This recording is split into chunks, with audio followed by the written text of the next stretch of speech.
Zee 24 तास एक पाऊल पुढे।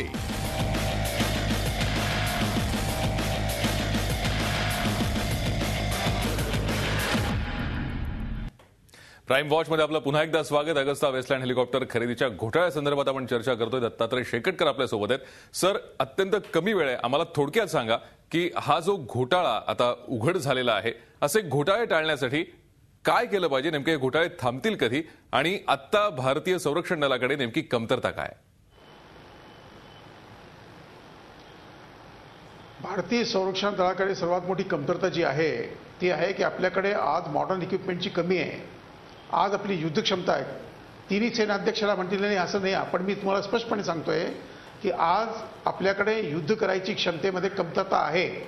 समजा दुर्दैवाने उद्या चीन आणि पाकिस्तान बरोबर आपल्या काही झालं तर आपण त्याच्यामध्ये निष्कम ठरणार आहे, आपण सक्षम ठरणार नाही आणि ही माहिती दोघांना आहे।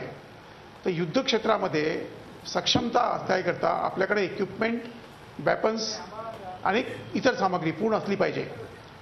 शेवटी आपण कारगिलमध्ये युद्धाचं उत्तर दिलं का नाही? कारण ते पाकिस्तानला माहीत होतं आपली कमतरता होती।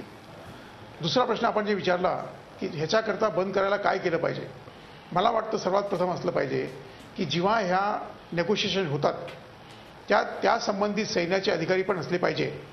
ही पूर्ण फक्त जी आहे सूट जी आहे जेव्हा आपण सिव्हिल म्हणजे रक्षा मंत्रालय किंवा कोणत्याही मंत्रालयाच्या लोकांना देतो त्यांना हे माहीत आहे की ते ह्याच्याकरता उत्तरदायी होणार नाही, हे त्यांना स्पष्टपणे माहीत आहे की समजा उद्या जेव्हा ते उघडकीला येईल कोणता घोटाळा ते त्या पदावरती नसणारच, त्या मंत्रीला माहीत आहे की मी त्या मंत्रिपदावरती नसणारच। बरोबर।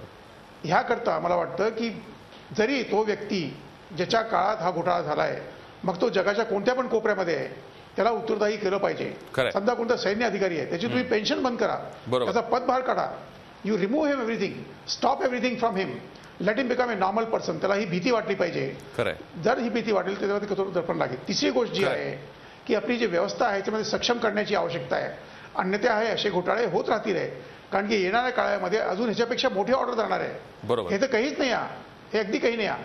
आणि चौथी गोष्ट जी आहे की ह्या प्रकारचा हेलिकॉप्टर आम्हाला हवा आहे, हे मागणी करायकरता त्या स्पेशल प्रोटेक्शन ग्रुपची जबाबदारी आहे कुठून? थोडक्यात आपल्याला असं म्हणता येईल की या सगळ्या घोटाळ्यांवरती पायबंद घालण्यासाठी यापुढे सक्षम होणं सुरक्षा मंत्रालयाने सुद्धा आणि त्याचबरोबर सरकारने सुद्धा अत्यंत गंभीरपणे या सगळ्या विषयांची दखल घेणं अत्यंत महत्त्वाचं आहे। सर, खूप खूप धन्यवाद या चर्चेत सहभागी झालात आणि अत्यंत महत्त्वाची माहिती आज झी 24 तासच्या प्रेक्षकांना तुम्ही सांगितलीत।